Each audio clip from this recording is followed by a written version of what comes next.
하나님 말씀은 구약성경 잠언 24장 10절에서 12절 말씀입니다. 우리 같이 한 목소리로 함께 읽겠습니다. 내가 만일 환난 날에 낙담하면 내 힘이 미약함을 보임이니라. 너는 사망으로 끌려가는 자를 건져주며 사륙을 당하게 된 자를 구원하지 아니하려고 하지 말라. 내가 말하기를 나는 그것을 알지 못하였노라 할지라도 마음을 저울질하시는 이가 어찌 통찰하지 못하시겠으며 내 영혼을 지키시는 이가 어찌 알지 못하시겠느냐. 그가 각 사람의 행위대로 보응하시리라. 아멘. 선한 고난에 참여하라 라고 하는 제목으로 말씀의 은혜를 나누고자 합니다. 이제 바로 앞에 있는 말씀에서 우리가 이제 미련한 생각을 피해야 할 것에 대해서 말했습니다. 그러면 우리가 버려야 할 그리고 피해야 할 그 미련한 생각이 무엇인가에 대해서 이제 밝히고 있습니다. 결론적으로 이야기하자면 이런 환난과 고난을 피하고 편하게 살려고 하는 것, 이것이 미련한 생각이라고 밝히고 있습니다. 10절에 보면 내가 만일 환난 날에 낙담하면 내 힘이 미약함을 보이리라. 이것은 여기서 이제 환난이라고 번역한 이 단어가 이제 차라인데, 이 차라가 신약 성경에서는 이제 주로 환난과 곤고로 번역이 되는 단어입니다. 그래서 헬라어로 번역할 때는 이게 트립시스 그리고 스테나코리아, 그래서 신약 성경에서는 이것이 환난과 곤고라고 번역되어 있는 단어입니다. 그러니까 이 환난이라고 하는 이것을 통해서 우리들의 신앙이 어떠한가, 우리의 신앙의 실상을 알 수 있게 되고, 또 우리들이 누구를 사랑하며 살고 있는가, 그래서 우리의 인생이 과연 사랑하는 인생인가를 알 수 있게 하는 것이 이 환난입니다. 그래서 이 환난에 대한 세상 사람들의 가치평가와 그리스도인들의 가치평가가 완전히 상반됩니다. 그래서 현세적으로 이 환난이라고 하는 것은 불행의 요인입니다. 이런 환난이 있게 되면 인생이 불행해진다고 생각하죠. 그래서 사람들이 온갖 미신을 따르는 이유가 이 환난을 피하고자 함입니다. 하지만 성경에서, 오늘 말씀에서는 이 환난의 날에 낙담하면 내 힘이 미약함을 보이는 것이다. 뭡니까? 이 환난을 통해서 자신의 힘을, 이런 영적인 힘, 자신의 힘, 이 능력을 가늠할 수 있다고 이야기를 합니다. 실제로 고린도후서 12장 10절에서는 이 환난이 능력이라고 이야기합니다. 그러니까 그리스도 안에 있는 이들에게는 이 환난 날에 할 수 없었던 그런 능력을 발휘하게 된다고 이야기를 합니다. 그러니까 신앙 안에 있는 사람과 그렇지 않은 사람의 환난에 대한 이해는 한쪽은 악한 것으로, 한쪽은 지극히 선한 것으로 봅니다. 그러니까 완전히 상반되는 것이 환난에 대한 평가입니다. 이어 11절에 너는 사망으로 끌려가는 자를 건져주고 사륙을 당하게 된 자를 구원하지 아니하려고 하지 마라. 여기서 11절에서 밝히는 것은, 그러니까 여기서 말하는 이제 환난이 어떤 것인가, 그래서 그냥 인생에 겪는 모든 불행한 일들 이런 것을 말하는 것이 아니라 11절에서는 그것을 좁게 제한해서 설명을 합니다. 그 환난, 사실은 선한 고난이라는 거죠. 선한 고난. 인생에 이런 환난이 없다 하더라도 스스로 그것을 만들어야 하는데, 그것이 뭐라는 겁니까? 주변에 있는 어려움에 처해 있는 자를 도와주라는 겁니다.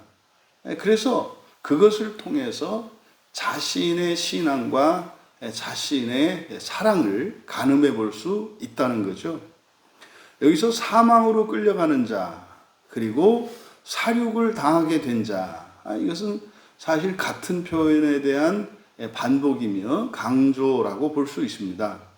여기서 사망이라고 번역한 단어는 마웨트, 그래서 이 마웨트는 죽음의 장소를 가리킵니다. 이때 이제 사망이라고 할 때, 이때 사망이라고 하는 것은 사람이 이 육체가 숨이 멎고 죽는 것을 나타내는 것이 아니라 그 죽음의 상태, 그 죽음에 처해 있는 것을 말합니다.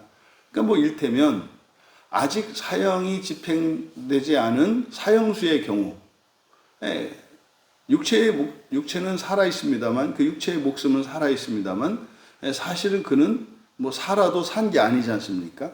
이미 사형이 언도되었기 때문에 그는 언제든지 죽을 수밖에 없는 사람이죠. 그 사람은 사망 가운데 있는 사람입니다. 또 죽어서 이 사망이라고 하는 것이 단지 또 죽은 모든 사람을 의미하냐면 또 그렇지 않습니다. 그러니까 신약에서 사망을 이야기할 때, 죽음을 이야기할 때 첫째 사망과 둘째 사망을 말하지 않습니까? 그러니까 사후의 사람들에게 이 단어가 적용될 때는 지옥에 있는 것을 말합니다. 그러니까 더 이상 육체로 살아가는 목숨에 소망이 없는 상태고, 죽어서도 소망이 없는 지옥에 처해 있는 상태를 나타내는 것이 이 마베트다. 그리고 끌려가다라고 번역한 단어가 라카, 취하다입니다. 이게 이제 헬라어로는 람바노죠. 람바노, 취하다입니다. 그러니까 죽음의 장소에 붙들린 자죠. 죽음의 장소에 붙들린 자들. 그러면 살아있는 사람에게 적용하면 소망이 없는 자들. 그럼 소망이 없는 자들은 뭐겠습니까? 지옥을 피할 수 없는 사람들이죠. 지옥을 피할 수 없는 사람들. 소망이 있는 사람들, 이 소망이라고 하는 것은 둘째 사망을 피하는 것이거든요. 또 그 소망이 있다 하더라도 첫째 부활의 소망을 가지지 않는 사람들. 그러니까 이것을 예수님을 믿는 신앙을 기준으로 생각한다면 불신자를 의미하겠고, 또 두 번째로 신자들 가운데에서도 첫째 부활의 소망을 가지지 못한 사람들을 의미하겠다. 그러면 이런 사람들의 상태가 어떠냐? 이제 하반절에 사륙을 당하게 된 자, 이렇게 되어 있지 않습니까? 그러니까 사륙을 당하게 된 자, 이렇게 번역했는데 이거를 그대로 직역을 하면 사륙을 위해 비틀거리는 자들, 이렇게 되어 있습니다. 그러니까 사륙을 위해 비틀거리는 자들. 이게 무슨 말입니까? 지옥을 향해서 살아가는 것을 사륙을 위해 비틀거린다, 이렇게 말하는 거죠. 여기서 비틀거린다는 것이 뭐 실질적으로 비틀거린다라고 하는 의미가 아니라 사람들이 눈에 보기에는 아름다워 보이고 당당해 보일지라도 영적으로 바라보면 사실은 뭡니까? 죽임당하기 위해서 비틀거리는 삶이라고 이야기를 하는 겁니다. 그리고 여기서 끝에 구원하지 아니하려고 하지 마라. 여기서 보면은 이제 구원하다, 그리고 건져주다, 11절 중간에 건져주다. 이게 11절 중간에 건져주다라고 하는 이게 사역동사입니다. 그래서 이게 그냥 직설법으로 쓰일 때와 사역형으로 쓸 때 의미가 다르죠. 건져주라고 하는 것은 직접 건지는 겁니다만, 이게 히필령, 사역형이기 때문에 그러면은요, 건지게 하라가 됩니다. 건지게 하라.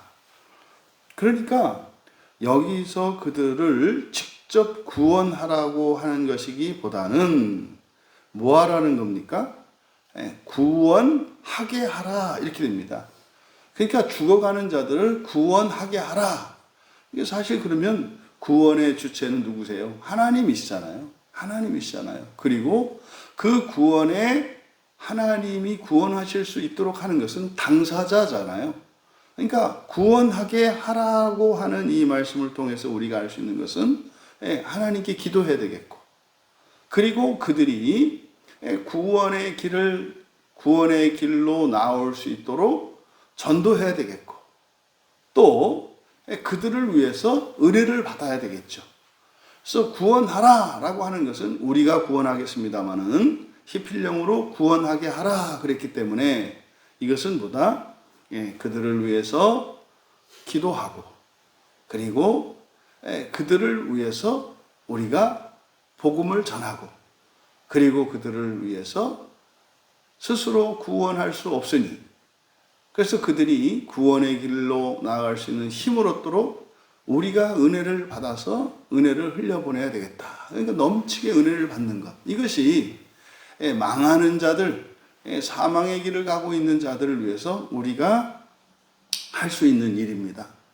근데 지금 우리말 성경은 나타나 있지 않습니다만은 맨 끝에 아니하려고 하지 말라 이렇게 되어 있지 않습니까? 아니하려고 하지 말라. 근데 이게 이제 가정법으로 되어 있어서 만일 내가 막으려면 이렇게 되어 있어요. 맨 끝에, 문장의 맨 끝에 만일 내가 막으려면, 그러니까 만일 내가 막으려면 이라고, 이게 원래 이제 일반적으로는 문장의 앞에 위치하는데 이제 뒤에 가져다 놓은 것은 앞에 있는 내용, 이 막는다라고 하는 그것이 뭡니까? 그들의 죽음을 막는 것. 그들의 죽음을 막는 것을 그들이 멸망하지 않도록 하려면 뭐 이런 뜻이 됩니다. 그래서 11절에서 밝히는 것은 바로 이 앞에 10절에서 이야기했던 환난이라고 하는 이것은 사실은 뭡니까? 이제 선한 고난을 의미하는 거예요. 여기서 말하는 것은. 그럼 선한 고난은 뭐라고요? 이렇게 죽음의 장소에 붙들린 자들과 그 사륙을 위해서 비틀거리며 살아가는 자들을, 그들을 구원하게 하는 일입니다. 그러니까 이것이 이렇게 함으로써 사실은 그 환난을 당하면 내 힘이 어떤지를 알 수 있다는 거죠. 10절에서. 그리고 12절은 왜냐하면으로 시작을 합니다. 왜냐하면 내가 말하기를 나는 그것을 알지 못하였노라 할지라도 마음을 저울질하는 이가 어찌 통찰하지 못하시겠으며 내 영혼을 지키시는 이가 어찌 알지 못하시겠느냐. 그가 각 사람의 행위대로 보응하시리라. 이제 구약 성경에서 영혼이라고 번역된 단어는 네페시, 목숨입니다. 그래서 내 목숨을 지키시는 이 하나님을 의미하겠고요. 그 다음에 끝에 각 사람의 행위대로 할 때 이 행위, 각 사람의 행위 할 때 이 각 사람, 이게 이제 3인칭 단수이기 때문에 대명사를 이게 그래서 각 사람의 행위라고 했거든요. 그대로 직역하면 그의 행위입니다. 그의 행위. 그러면 여기서 그의 행위할 때 그는 문장의 자연스러운 흐름을 따라서 보면 그는 바로 앞에서 나온 게 누굽니까? 하나님이거든요. 내 목숨을 지키시는 이거든요. 그가 어찌 알지 못하겠느냐. 그래서 그의 행위대로 보응하시리라. 보응하다라고 번역한 단어가 슈브입니다. 슈브는 돌이키다, 회개하다 이런 뜻이거든요. 근데 이것도 사역형입니다.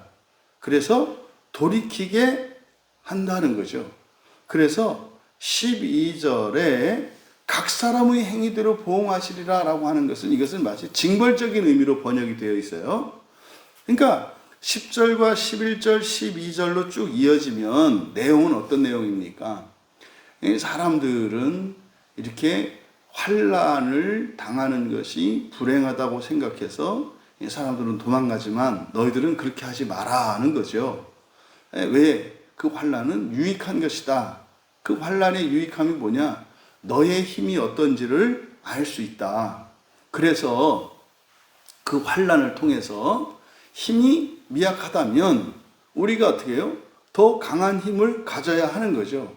그러기 위해서는 뭘 하라는 겁니까? 도우라는 거예요. 도우라는 거예요. 그래서 사망에 처해 있는 자들, 그리고 사륙을 위해서 비틀거리며 살아가는 이들을 도우라는 겁니다. 그것이 환난에 스스로 처하는 선한 고난이죠. 그럼 그것이 뭡니까? 그게 그들을 돕는 게 아니라 사실은 자신을 돕는 게 되죠. 왜요? 환난에 맞닥뜨려 봐야 내가 힘이 모자란 것을 알게 되고 힘을 키우게 된다는 거예요.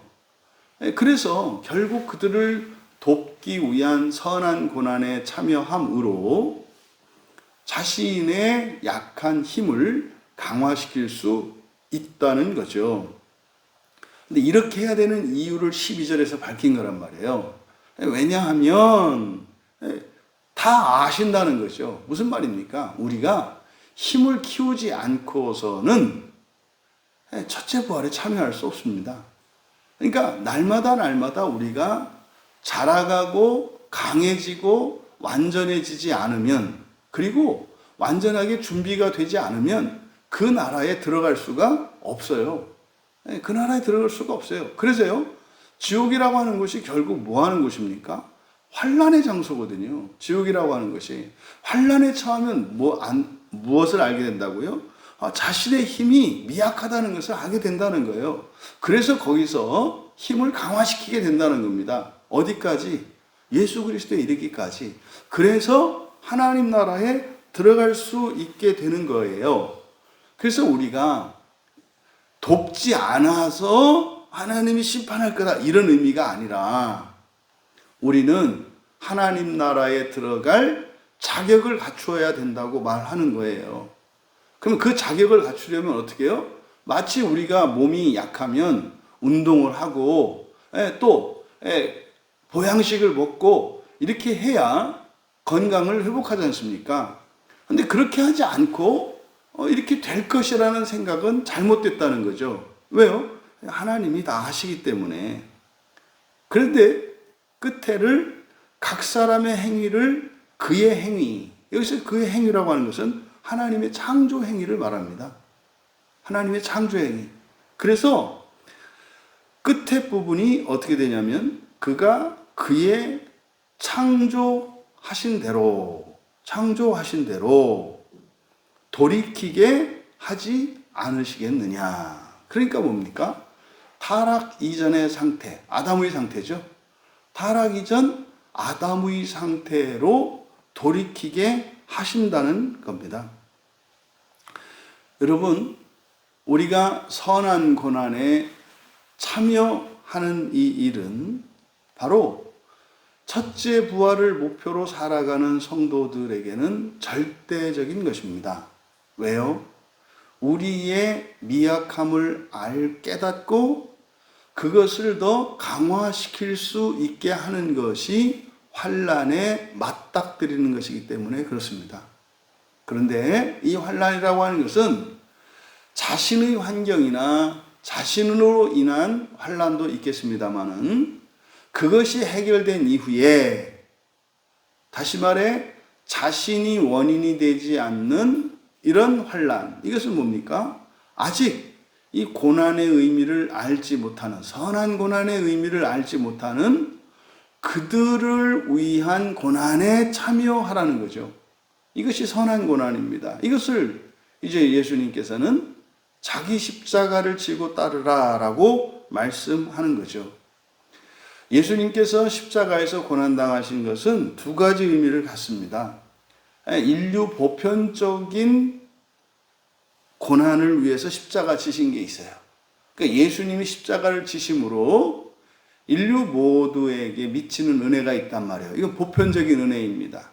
그래서요, 누구든지 예수 그리스도를 믿으면 구원받을 수 있게 되었습니다. 왜요? 예수님이 먼저 십자가에 죽으셨기 때문에. 그래서 이것이 보편적인 은혜입니다. 그런데 두 번째로 이 선한 고난의 은혜가 있습니다. 선한 고난에 참여하는 자들에게 베풀어지는 은혜가 있습니다. 이게 뭡니까? 첫째 부활의 은혜예요. 그래서 예수님의 십자가 사건은 인류 모두가 부활할 수 있게 하는 보편적인 은혜가 있고, 또 자기 십자가를 지고 예수님을 따르는, 다시 말해 다른 이들을 구원하기 위하여 다른 이의 고난에 참여하는, 선한 고난에 참여하는 이들을 위해서 주시는 그런 특별한 은혜가 있다는 겁니다. 그래서 우리는요, 이미 예수 그리스도께서 이루어 놓으신 그 보편의 은혜는 우리와 상관없이 우리에게 그리스도 예수의 헌신으로 말미암아 이루어져 있습니다. 그러니까 이 세상의 모든 사람들은 부활할 수 있게 되었어요. 왜요? 보편 은혜 안에 있기 때문에. 하지만 그것으로 이 지옥의 문제가 해결이 된 것은 아니다. 그래서 우리는 그리스도로 말미암은 보편 은혜 위에서 살고 있다는 사실을 아는 우리들은 어떻게 해야 된다? 선한 고난에 참여함으로 첫째 부활의 은혜를 우리가 입어야 한다. 그러면은요, 우리 힘이 미약한 것을 알고 그 힘을 강화시키고 우리가 성장과 성숙을 위하여 살아가게 되면 바로 이 선택적인 특별한 첫째 부활의 은혜를 누리게 되는 것이죠. 그래서 우리가 서로의 짐을 지고 또 서로의 발을 씻겨주며 살아가는 그것이 바로 가장 복된 길이요 영광된 길인 것을 우리에게 가르쳐 줍니다. 여기서 우리 자신들을 한번 돌아보았으면 좋겠습니다. 나는 고난 앞에서 어떤 믿음을 드러내고 있는가? 그 선한 고난을 믿는 믿음으로 살아가려고 하는가? 아니면 선한 고난에는 참여하지 않으려고 하고 있는 것은 아닌가? 또 우리가 우리 주변을 돌아보아야 할 것입니다. 내 주변에 사망으로 끌려가고 있는 자들은 누구인가? 내 주변에 사망으로 끌려가고 있는 자들. 그들을, 그러면 세 번째로 우리는 과연 나는 그들을 위하여 짐을 지기를 원하는가? 또 그들의 짐을 지고 살아가고 있는가? 부디 이 말씀을 통해 예수 그리스도께서 십자가에 죽으셨던 그 진정한 의미, 그것은 보편적인 은혜와 그리고 선택적이며 특별한 그 은혜가 있다는 사실을 깨닫고 선한 고난에 참여함으로 특별한 은혜에 참여하여 첫째 부활에 임하는 우리 모두가 되시기를 주님의 이름으로 축원합니다. 잠시 기도하겠습니다. 하나님 아버지, 인생의 시작과 끝을 알게 하셨고 인생의 참된 의미를 알게 하신 하나님께 감사합니다. 세상의 정신에 이끌리지 않게 하시고 그리스도께서 사셨던 선한 고난을 감당하는 영광스러운 삶을 믿게 하여 주셔서 이 땅을 살아가는 모든 사람들이 선한 고난에 참여하여 영광스러운 첫째 부활에 임하게 하옵소서. 감사하며 예수님의 이름으로 기도하옵나이다.